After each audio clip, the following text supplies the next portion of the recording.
संसद से लेकर सड़क तक कांग्रेस ने केंद्र सरकार के खिलाफ मोर्चा खोल रखा है। पहले कृषि कानूनों की वापसी के मुद्दे पर तो अब लखीमपुर खीरी मामले में केंद्रीय गृह राज्य मंत्री अजय मिश्रा टेनी की बर्खास्तगी और गिरफ्तारी की मांग को लेकर विपक्ष सदन से लेकर सड़कों पर उतरा हुआ है। इसी कड़ी में भारतीय युवा कांग्रेस ने सोमवार को केंद्र सरकार के खिलाफ दिल्ली में जमकर विरोध प्रदर्शन किया। कांग्रेस के युवा कार्यकर्ताओं ने हाथों में पोस्टर लेकर अपना विरोध दर्ज कराया।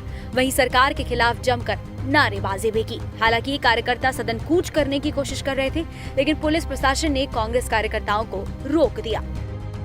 सड़क पर युवा कांग्रेस ने मोर्चा खोल रखा था तो संसद में मोर्चा संभाला कांग्रेस नेता राहुल गांधी ने। संसद की कार्यवाही बार बार बाधित होने के सवाल पर राहुल गांधी अपना पल्ला झाड़ते हुए नजर आए। उन्होंने कहा कि ये सरकार की जिम्मेदारी है कि सदन सुचारू रूप से चले, विपक्ष की नहीं। आप सरकार के लिए काम करते हैं क्या?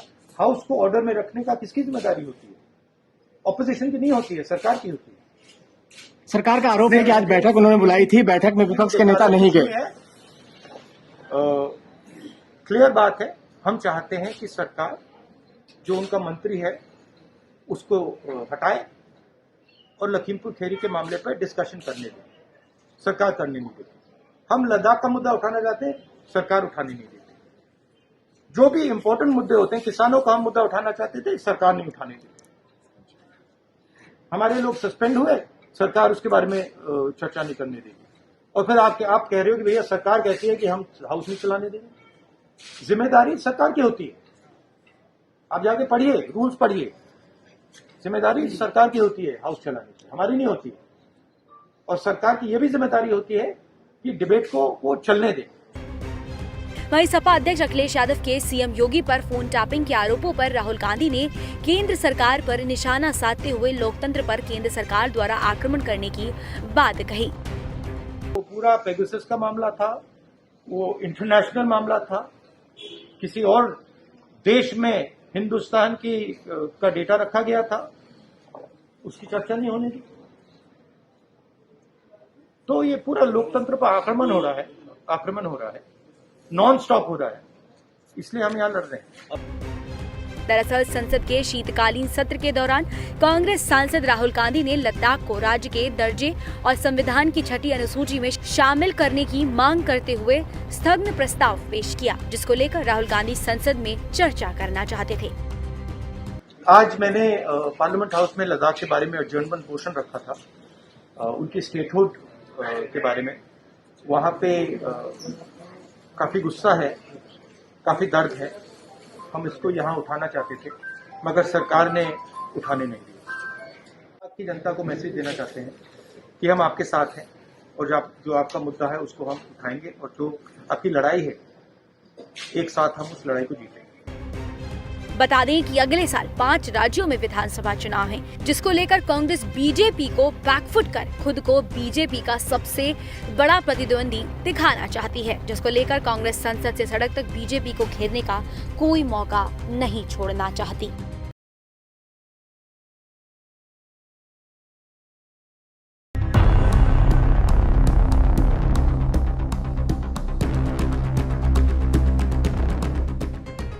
सोमवार को बच्चन परिवार विवादों में नजर आया, जहां सोमवार को सुबह ऐश्वर्या राय बच्चन को पनामा पेपर लीक केस में ईडी ने समन किया, तो वहीं उसके बाद सांसद जया बच्चन ने राज्यसभा में कुछ ऐसा कह दिया जिसके बाद वो चर्चा में बनी हुई है।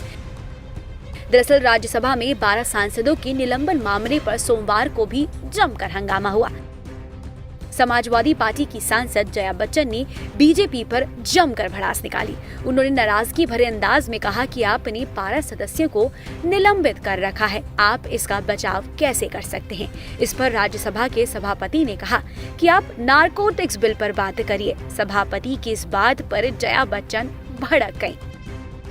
उन्होंने कहा कि आप क्यों बोल रहे हैं, ये मेरा नंबर है बात करने का, हमें न्याय चाहिए। मुझ पर निजी हमला किया गया, मैं आपको श्राप देती हूँ कि आप लोगों के जल्द बुरे दिन आएंगे।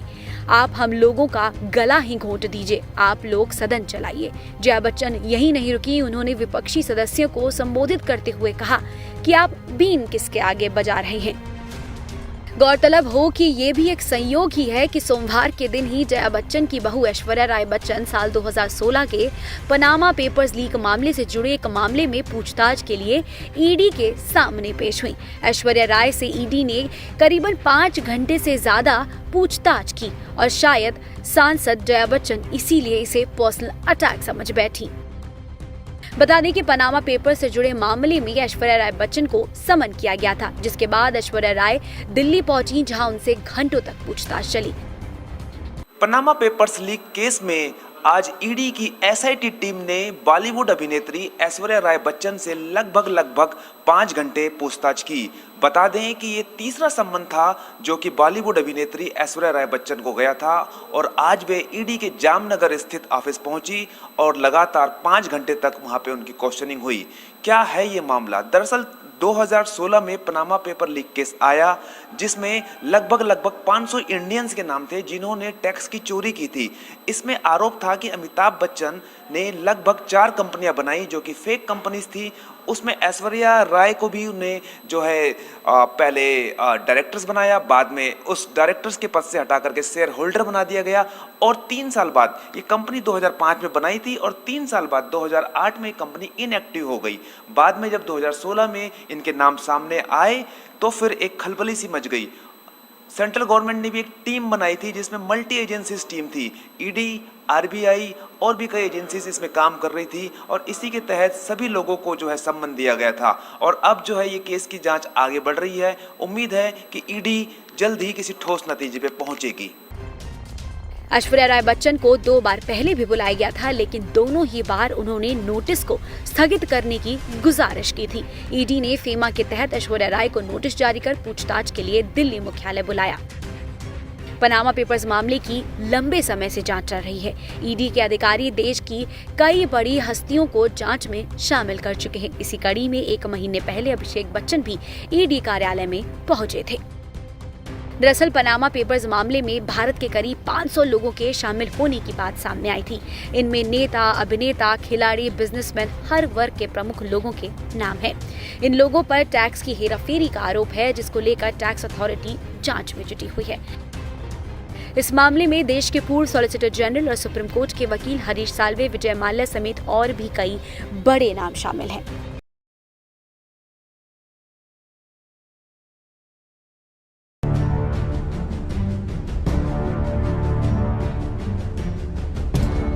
राजधानी दिल्ली में विभिन्न अस्पतालों के रेजिडेंट डॉक्टरों ने नीट पीजी काउंसलिंग 2021 में विलंब को लेकर निर्माण भवन के सामने सोमवार को जोरदार प्रदर्शन किया, जिसके साथ ही डॉक्टरों का यह आंदोलन और भी तेज हो गया।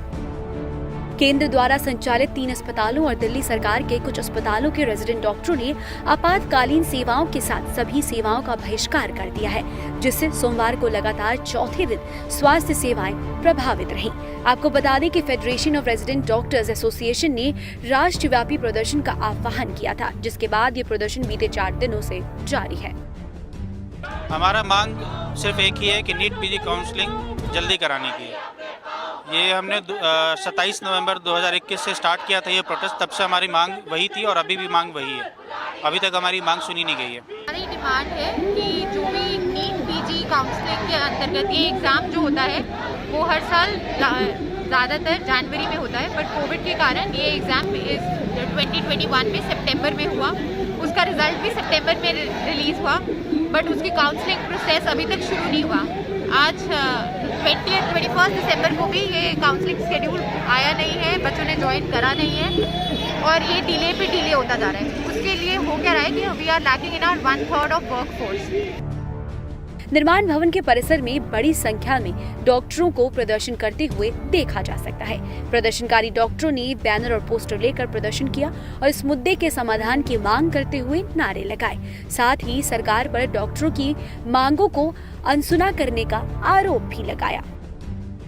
हमने फर्स्ट ईयर ड्यूटी ज्वाइन करी थी जुलाई 2020 में, जब कोरोना अपनी पीक पे था। उसके बाद हम 1 साल से, कोरोना की दूसरी वेव भी आई, हम लगातार काम कर रहे हैं बिना किसी रुकावट के। और अब हमारे जो नए डॉक्टर हैं वो अभी जुलाई 2021 तक आ जाने चाहिए थे, पर 6-7 महीने हो गए। पहले एग्ज़ाम टलता रहा, अप्रैल से सितंबर हुआ, सितंबर में चलो एग्ज़ाम हो भी गया, काउंसलिंग अक्टूबर तक हो जानी चाहिए थी, जो काउंसलिंग अब दिसंबर तक खिंच चुकी है। तो 6 महीने से हम साइलेंट सफ़र कर रहे थे, फिर हमने साइलेंट प्रोटेस्ट करा, जब वो भी नहीं सुना गया तो हमें मजबूरी में सड़क पर उतर के आना पड़ा अपना काम छोड़ के। और ऐसा नहीं कि अस्पताल में काम बिल्कुल नहीं चल रहा है, रेजिडेंट डॉक्टर्स ने काम बंद करा हुआ है, जो सीनियर फैकल्टी है वो अभी भी काम कर रही है। पर सिर्फ रेजिडेंट डॉक्टरों के काम छोड़ने से अगर इतनी दिक्कत आ रही है, इसका मतलब रेजिडेंट डॉक्टरों की मांगे सुनना जायज़ है और सरकार को जल्द से जल्द सुननी भी चाहिए। गौरतलब हो कि रेजिडेंट डॉक्टरों ने अपनी मांगों को लेकर पहले भी स्वास्थ्य मंत्री मनसुख मांडविया से मुलाकात की थी, लेकिन स्वास्थ्य मंत्री की मौखिक संतुष्टि से असंतुष्ट डॉक्टरों ने अब सरकार के खिलाफ मोर्चा खोल दिया है। देखिए, हमने 9 दिसंबर से, हम उससे पहले से ही कर रहे हैं ये सब स्ट्राइक एंड ऑल, लेकिन उसके बाद भी हमेशा गवर्नमेंट की तरफ से एक वर्बल आश्वासन दिया गया था।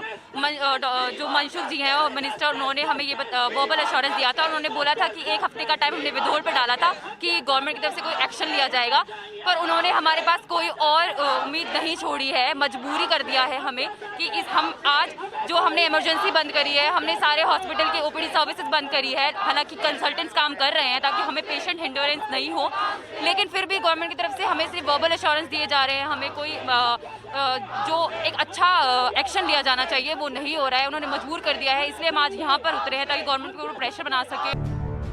रेजिडेंट डॉक्टर अपनी मांगों पर अड़े हैं, लेकिन इसका खामियाजा उन मरीजों को झेलना पड़ रहा है जो अपना इलाज करवाने के लिए अस्पतालों के चक्कर लगाने को मजबूर हैं। लेकिन प्रदर्शन कर रहे डॉक्टरों ने साफ कर दिया है कि जब तक उनकी मांगे पूरी नहीं होंगी तब तक वो निर्माण भवन के बाहर अपना प्रदर्शन खत्म नहीं करेंगे।